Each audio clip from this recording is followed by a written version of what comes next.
नमस्कार, good morning दोस्तों। स्वागत है आपका एक बार फिर से आपके चैनल फार्मेसी पॉइंट में। तो दोस्तों आज हम फिर से हाजिर हैं drug store and business management के टॉप मल्टीपल चॉइस क्वेश्चन को लेके।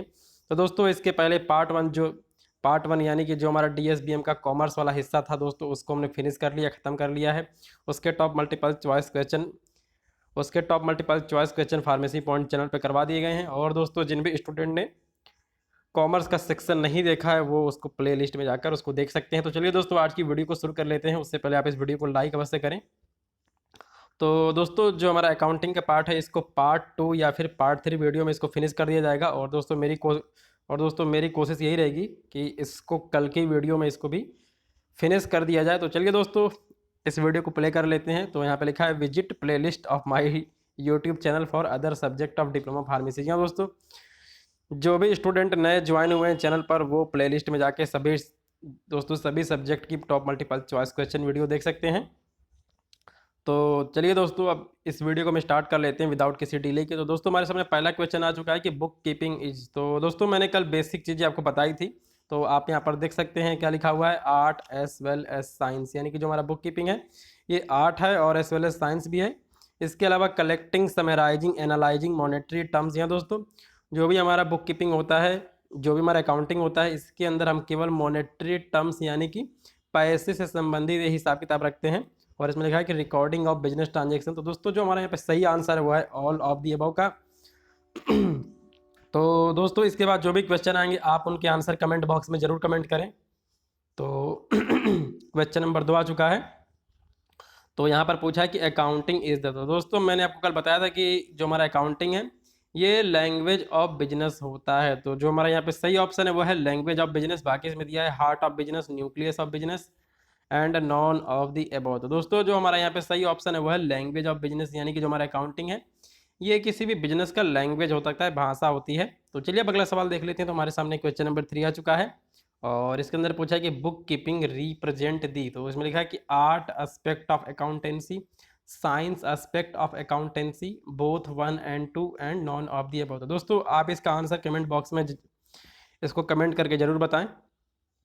तो यहाँ पे दोस्तों जो हमारा सही आंसर है वो है आर्ट एस्पेक्ट ऑफ अकाउंटेंसी। यहाँ दोस्तों आप यहाँ पर कंफ्यूज नहीं होंगे, जो हमारा बुक कीपिंग है उसके अंदर भले दोस्तों जो भी उसका डेफिनेशन दिया है वहाँ पर लिखा है कि art as well as science, लेकिन दोस्तों जो ये क्वेश्चन है इसका जो इसका सही आंसर है वो है आर्ट एस्पेक्ट ऑफ अकाउंटेंसी, यानी कि जो हमारा अकाउंटिंग है उसका आर्ट एस्पेक्ट बुक कीपिंग होता है और साइंस एस्पेक्ट जो हमारा है ये हमारा अकाउंटिंग होता है। तो जो इसका सही आंसर है वो है आर्ट एस्पेक्ट ऑफ अकाउंटेंसी। तो चलिए अगला सवाल देख लेते हैं। तो हमारे सामने क्वेश्चन नंबर 4 आ चुका है और इसमें लिखा है कि book keeping is related to. तो दोस्तों आप इस क्वेश्चन का आंसर अवश्य बताएं, कमेंट बॉक्स में इसका कमेंट करें कि इसका सही आंसर क्या है।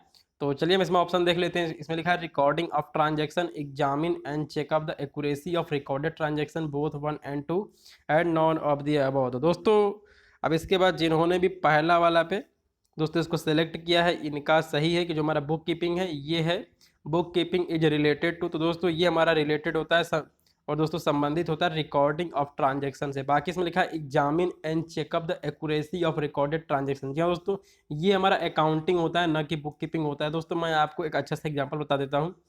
जैसे आप पूरे साल पढ़ाई करते हैं किसी कॉलेज के अंदर, किसी स्कूल के अंदर, तो दोस्तों वो आपका होता है रिकॉर्डिंग ऑफ ट्रांजैक्शन। लेकिन दोस्तों जब आप एग्जाम देते हैं यानी कि एग्जामिन एंड चेक, यानी कि इसमें लिखा है examine and checkup the accuracy of recorded transaction. या दोस्तों जब आप अपने स्कूल के अंदर, कॉलेज के अंदर एग्जाम देते हैं तो वो आपका अकाउंटिंग होता है। तो दोस्तों आपको ये बेसिक चीज़ें पता हो गई होगी।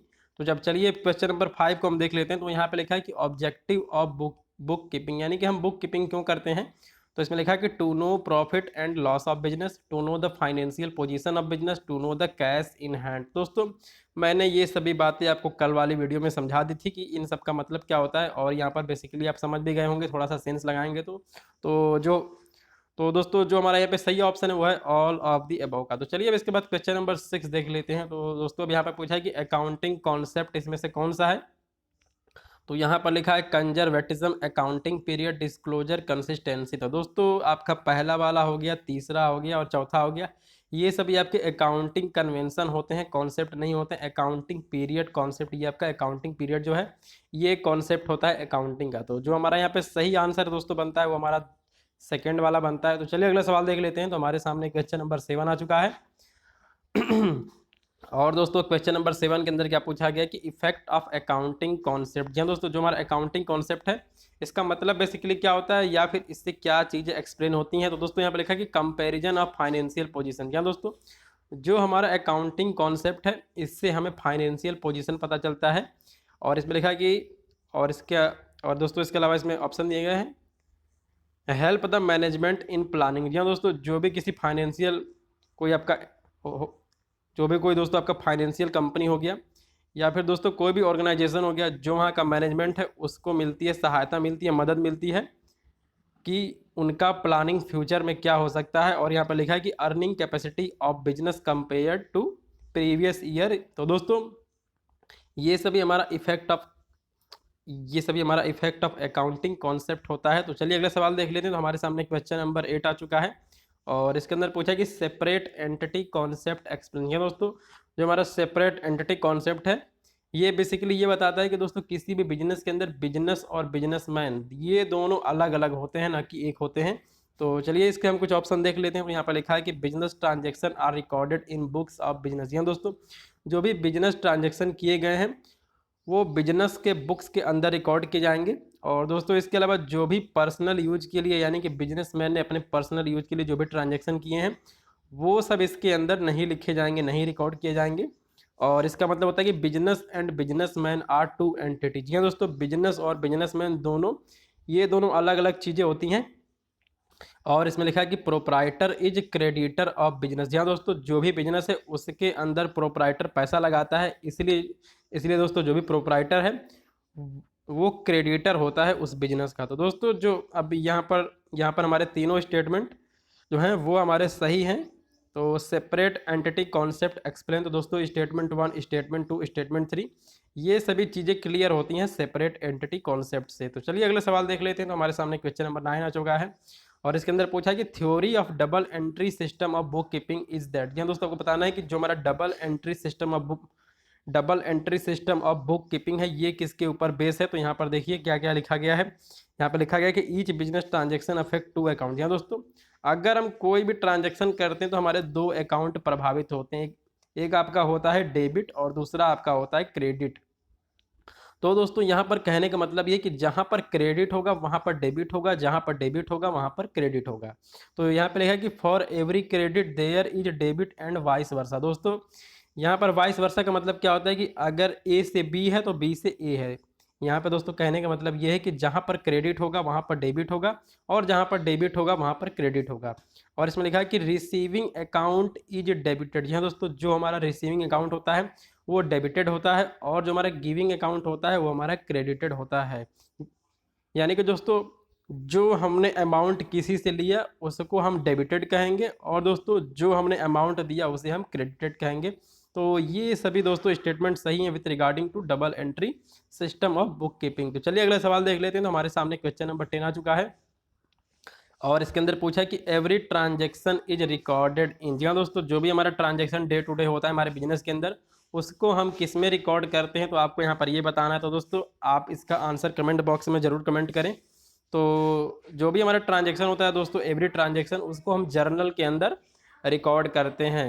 तो चलिए अगला सवाल देख लेते हैं दोस्तों। तो हमारे सामने क्वेश्चन नंबर 11 आ चुका है और इसके अंदर दोस्तों क्या पूछा गया है कि the book in which classified accounts are maintain. यहाँ दोस्तों हम किस वाली बुक में या फिर दोस्तों किस बुक के अंदर हम क्लासिफाइड अकाउंट्स मेंटेन करते हैं। तो दोस्तों हमारे बिजनेस के अंदर जो भी ट्रांजैक्शन होता है उसकी पहली रिकॉर्डिंग हम करते हैं जर्नल के अंदर और उसके बाद उसके बाद हम इसको रिकॉर्ड करते हैं लेजर के अंदर, यानी कि हमारा सेकंड स्टेप होता है। और उसके बाद हम बनाते हैं फाइनल अकाउंट, यानी कि ये हमारा थर्ड स्टेप होता है। तो दोस्तों यहाँ पे लिखा है कि क्लासिफाइड अकाउंट्स आर मेंटेन। तो जो हमारा लेजर होता है इसके अंदर हम क्लासिफाइड अकाउंट्स बनाते हैं। जी हाँ दोस्तों, जैसे आपका कोई फ्रेंड आपसे बिजनेस कर रहा है तो दोस्तों जो भी उसका ट्रांजैक्शन होगा उसको पहले आप जर्नल के अंदर रिकॉर्ड करेंगे, लेकिन दोस्तों उसके बाद लेकिन दोस्तों उसके बाद आप लेजर के अंदर एक क्लासिफाइड अकाउंट बना लेंगे और दोस्तों वहाँ पर आप लिख देंगे कि अपने फ्रेंड्स अकाउंट, ये आप वहाँ पर टाइटल लिख देंगे फ्रेंड्स अकाउंट। और उसके बाद दोस्तों जो भी आपका ट्रांजेक्शन होगा, जो भी दोस्तों आपका ट्रांजेक्शन होगा आपके फ्रेंड्स के साथ, उसका क्लासिफाइड अकाउंट जो होगा उसको आप लेजर के अंदर मेंटेन करेंगे। तो दोस्तों जो भी हमारा क्लासिफाइड अकाउंट होता है वो सभी हमारा लेजर में रिकॉर्ड किया जाता है। तो चलिए अब इसके बाद अगला सवाल देख लेते हैं। तो दोस्तों हमारे सामने क्वेश्चन नंबर 12 आ चुका है और इसके अंदर पूछा है कि ओरिजिनल रिकॉर्ड इज, यहाँ दोस्तों ओरिजिनल रिकॉर्ड या फिर प्राइमरी रिकॉर्ड कहाँ पे किया जाता है। तो दोस्तों जो भी हमारा day to day business transaction होता है उसकी पहली रिकॉर्डिंग हम कहाँ करते हैं, जर्नल के अंदर करते हैं। तो आपको दोस्तों ये सीरीज पता होना चाहिए, जर्नल, उसके बाद लेजर, उसके बाद फाइनल अकाउंट। तो दोस्तों ये हमारा होता है साइकिल होता है कि सबसे पहले जर्नल के अंदर हम इसको रिकॉर्ड करते हैं, उसके बाद हमारा लेजर आता है, उसके बाद हमारा फाइनल अकाउंट आता है। तो दोस्तों जो भी हमारा ओरिजिनल रिकॉर्ड होता है वो हमारा जर्नल होता है, यानी कि हमारा पहला वाला जो ऑप्शन है ये यहाँ पर सही ऑप्शन दिया गया है। तो चलिए अगला सवाल देख लेते हैं। तो अब इसके बाद हमारे सामने क्वेश्चन नंबर 13 आ चुका है और इसमें पूछा है कि double entry book keeping is divided into. जी हाँ दोस्तों, जो हमारा डबल एंट्री बुक कीपिंग है उसको हम कितने भागों में विभाजित किए हैं या फिर डिवाइड किए हैं। तो दोस्तों इसको हम 3 भागों के अंदर डिवाइड करते हैं। पहला आपका होता है ओरिजिनल रिकॉर्ड यानी कि जर्नल, और इसके बाद क्लासिफिकेशन यानी कि हमारा लेजर हो गया, लेजर, और हमारा समरी मतलब फाइनल अकाउंट। तो जो हमारा डबल एंट्री बुक कीपिंग है इसको हम 3 भागों के अंदर डिवाइड करते हैं। पहला आपका ओरिजिनल रिकॉर्ड जो कि आपका जर्नल होता है, इसके बाद क्लासिफिकेशन आपका लेजर होता है, और समरी आपका फाइनल अकाउंट होता है। तो चलिए अब यहाँ पर जो हमारा सही ऑप्शन है वो है ऑल ऑफ दी अबव का। तो चलिए अब अगला सवाल देख लेते हैं। तो हमारे सामने क्वेश्चन नंबर 14 आ चुका है और ये बहुत ही इंपॉर्टेंट क्वेश्चन है दोस्तों। तो इसमें पूछा है कि प्राइमरी बुक्स ऑफ अकाउंट्स। दोस्तों आपको बताना है कि यहाँ पर प्राइमरी बुक्स ऑफ अकाउंट्स कौन से हैं। तो यहाँ पर जर्नल दिया गया है, लेजर दिया गया है, बोथ 1 and 2 दिया गया है, and none of the above दिया गया। तो जो हमारे प्राइमरी बुक्स ऑफ अकाउंट्स होते हैं वो होते हैं जर्नल और लेजर, इनको हम प्राइमरी बुक्स ऑफ अकाउंट्स भी कहते हैं। तो आप इस बात को याद रखेंगे कि तो जो हमारा यहाँ पे सही ऑप्शन है वो है बोथ 1 and 2 का, यानी कि जर्नल और लेजर को हम प्राइमरी बुक्स ऑफ अकाउंट्स भी कहते हैं। तो चलिए अब क्वेश्चन नंबर 15 को हम देख लेते हैं। तो इसमें लिखा है कि subsidiary or secondary accounts books are. तो आपको बताना है कि सब्सिडियरी या फिर सेकेंडरी बुक अकाउंट्स कौन से होते हैं। तो इसमें दिया है cash book, purchase book, cell book and all of the above. तो जो हमारा दोस्तों कैश बुक है, परचेज बुक है, सेल बुक है, ये सभी हमारा सेकेंडरी अकाउंट्स बुक होता है। तो जो हमारा यहाँ पर सही ऑप्शन है वो है ऑल ऑफ दी अबव का। और दोस्तों जो भी हमारा कैश ट्रांजैक्शन होता है उसको हम कैश बुक के अंदर रिकॉर्ड करते हैं। और इसके अलावा इसमें लिखा है परचेज बुक। जी हाँ दोस्तों, जो भी हमारा परचेज होता है बिजनेस के अंदर या फिर इनवॉइस होती है उसको हम परचेज बुक के अंदर लिखते हैं। और यहाँ पे लिखा है सेल बुक। तो दोस्तों इसको हम डे बुक भी कहते हैं, आप इस बात को याद रखेंगे। सेल बुक को हम डे बुक भी कहते हैं, इसको हम डे बुक भी कहते हैं। और तो यहाँ पे जो हमारा ऑप्शन है वो है ऑल ऑफ दी अबव का। तो अब चलिए इसके बाद अगला सवाल देख लेते हैं। तो हमारे सामने क्वेश्चन नंबर 16 आ चुका है। अभी मैंने आपको बताया है कि डे बुक किसको कहते हैं। तो देखिए अब यहाँ पे लिखा है कि day book is another name of, यानी कि डे बुक का दूसरा नाम क्या है। तो यहाँ पे लिखा है सेल बुक, लेजर, जर्नल और फाइनल अकाउंट। तो दोस्तों जो हमारा डे बुक होता है इसको हम सेल बुक भी कहते हैं। तो यहाँ पे हमारा पहला वाला जो ऑप्शन है ये हमारा सही ऑप्शन आता है। तो चलिए दोस्तों अब इसके बाद हम अकाउंट्स के क्लासिफिकेशन देख लेते हैं कि अकाउंट्स को कैसे क्लासिफाई किया गया है। और ये बहुत ही कन्फ्यूजन वाली चीज़ होती है दोस्तों, लेकिन इसका आप एक टेबल बना लेंगे तो आप इसको दोस्तों आप इसको बड़ी आसानी से समझ जाएंगे। तो इसमें लिखा है कि अकाउंट्स आर क्लासिफाइड। तो दोस्तों जो भी हमारे अकाउंट्स होते हैं उनको हम पर्सनल अकाउंट और इम्पर्सनल अकाउंट, 2 अकाउंट के अंदर डिवाइड करते हैं। तो जो हमारे अकाउंट्स हैं वो पर्सनल अकाउंट और इम्पर्सनल अकाउंट के अंदर इनको हम डिवाइड करते हैं। तो आपको ये बात पता चल गया होगा कि accounts are 2 types, number 1 personal account और सेकंड इम्पर्सनल अकाउंट। तो जो हमारा यहाँ पे सही ऑप्शन है वो है बोथ 1 and 2 का। तो चलिए अगले सवाल देख लेते हैं। तो हमारे सामने क्वेश्चन नंबर 18 आ चुका है और इसके अंदर पूछा है दोस्तों कि accounts related to person, firms, institution, association is. यहाँ दोस्तों ऐसा अकाउंट जो किसी व्यक्ति या फिर बिजनेस ऑर्गेनाइजेशन या फिर किसी संस्था या फिर किसी संगठन से संबंधित होती है दोस्तों, उसे हम क्या कहते हैं। तो दोस्तों इस तरह के अकाउंट्स को हम पर्सनल अकाउंट कहते हैं। तो जो हमारा यहाँ पे सही ऑप्शन है वो है पहला वाला सही है कि जो अकाउंट्स रिलेटेड होता है किसी पर्सन के साथ, फर्म्स के साथ, इंस्टीट्यूशन के साथ, एसोसिएशन के साथ, उसको हम पर्सनल अकाउंट कहते हैं। तो आप चलिए अगला सवाल देख लेते हैं। तो अब इसमें लिखा है कि debit the receiver and credit the giver, यानी कि दोस्तों जिसने पैसा प्राप्त किया वो आपका डेबिट हो गया, और क्रेडिट द गिवन, इसमें लिखा है क्रेडिट द गिवर, यानी कि दोस्तों पैसा देने वाला क्रेडिट हो गया और जो पैसा हमने लिया वो हमारा हो गया डेबिट हो गया। तो ये चीज़ किस अकाउंट में आती है? तो डेबिट द रिसीवर और क्रेडिट द गिवर। तो दोस्तों ये हमारा पर्सनल अकाउंट में होता है। आप इस बात को याद रखेंगे कि पर्सनल अकाउंट के अंदर क्या होता है, डेबिट जो है, डेबिट हमारा रिसीवर होता है, और क्रेडिट जो हमारा है, क्रेडिट वो हमारा गिवर होता है। तो आप इस बात को दोस्तों याद रख लेंगे। तो अब चलिए अगला सवाल देख लेते हैं। तो हमारे सामने क्वेश्चन नंबर 20 आ चुका है दोस्तों, और इसमें लिखा है कि हाँ, तो इसके अंदर पूछा है दोस्तों कि accounts related to some goods and property are, जी दोस्तों ऐसे अकाउंट्स जो किसी सामान, वस्तु या फिर प्रॉपर्टी से रिलेटेड होते हैं उसको हम क्या कहते हैं? तो दोस्तों जो हमारे अकाउंट्स किसी वस्तु, गुड्स या फिर प्रॉपर्टी से रिलेटेड होते हैं उनको हम रियल अकाउंट कहते हैं। तो हमारा पहला वाला जो ऑप्शन है ये हमारा सही ऑप्शन है। जैसे आपका कोई गुड्स हो गया, आपका फर्नीचर हो गया, टीवी हो गया, फ्रिज हो गया दोस्तों, ये सभी आपका रियल अकाउंट होता है। इसके अलावा प्रॉपर्टी हो गया, बिल्डिंग हो गया दोस्तों, ये सभी आपका रियल अकाउंट होता है। तो अब चलिए इसके बाद अगला सवाल देख लेते हैं। तो हमारे सामने क्वेश्चन नंबर 21 आ चुका है, और इसके अंदर पूछा कि debit what comes in and credit what goes out. या दोस्तों डेबिट जो आता है और क्रेडिट जो जाता है, तो दोस्तों ये किस में बेसिकली होता है? तो debit what comes in and credit what goes out. दोस्तों ये हमारा रियल अकाउंट के अंदर ये होता है कि डेबिट जो होता है वो होता है कि आना, और आपका क्रेडिट का मतलब होता है जाना। तो आप इस बात को याद रखेंगे कि जो हमारा रियल अकाउंट होता है इसके अंदर debit what comes in and credit what goes out, ये रूल फॉलो होता है। तो अब चलिए अगला सवाल देख लेते हैं। तो हमारे सामने क्वेश्चन नंबर 22 आ चुका है, और इसके अंदर पूछा कि accounts related to expenditure, losses, income and profit are. जी दोस्तों जो भी हमारे बिजनेस के अंदर एक्सपेंडिचर है, खर्चा है, लॉस है यानी कि दोस्तों नुकसान हो गया, इनकम यानी कि आय, और प्रॉफिट यानी कि फ़ायदा, दोस्तों इन सभी दोस्तों ये सभी जो आपका दिया है expenditure, losses, income and profit, इसको हम किस अकाउंट के अंदर मेंटेन करते हैं? तो दोस्तों इसको हम नॉमिनल अकाउंट के अंदर मेंटेन करते हैं। आप इस बात को याद रखेंगे कि जो भी हमारा एक्सपेंडिचर हो गया, लॉस हो गया, इनकम हो गया, प्रॉफिट हो गया, ये सभी हमारा नॉमिनल अकाउंट से रिलेटेड होता है। तो दोस्तों जो हमारा नॉमिनल अकाउंट होता है इसका रूल क्या होता है, इसके ऊपर अगला सवाल है, तो चलिए उसको देख लेते हैं हम।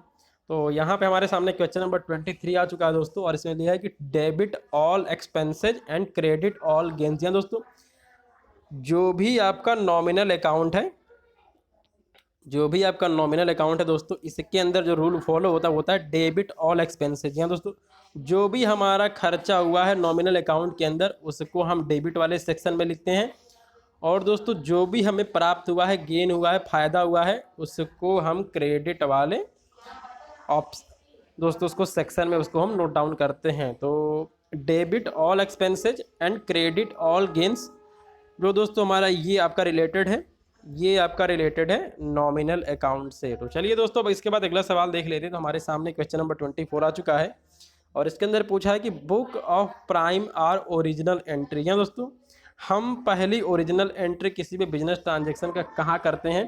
तो दोस्तों आपको इसका आंसर पता ही होगा, आप इसका आंसर कमेंट बॉक्स में कमेंट करके ज़रूर बताएं।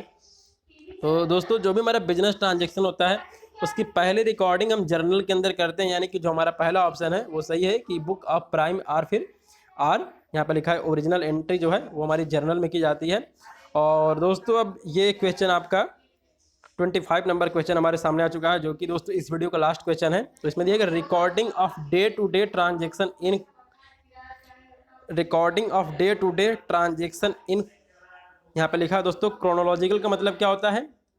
दोस्तों इसका मतलब होता है, क्रोनोलॉजी का मतलब होता है घटनाक्रम, या फिर दोस्तों आप इसको बोल सकते हैं कि स्टेप वाइज, यानी कि 1 2 3 4। दोस्तों आप इसको बोल सकते हैं कि एक सीरीज के अंदर जो भी हम ट्रांजैक्शन का रिकॉर्ड करते हैं उसको हम क्या कहते हैं? तो दोस्तों अब आप इसका आंसर बताएं कि इसको हम क्या कहते हैं।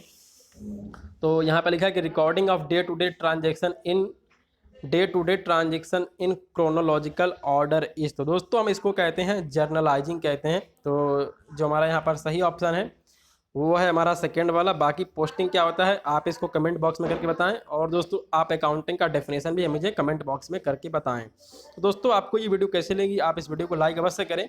और दोस्तों अब इसके बाद जो भी मल्टीपल चॉइस क्वेश्चन अकाउंटिंग के अंदर बचे हैं दोस्तों, उसको पार्ट 2 में इसको कंप्लीट करवा दिया जाएगा। तो दोस्तों आपका दिन शुभ हो। आपका ये वीडियो देखने के लिए धन्यवाद।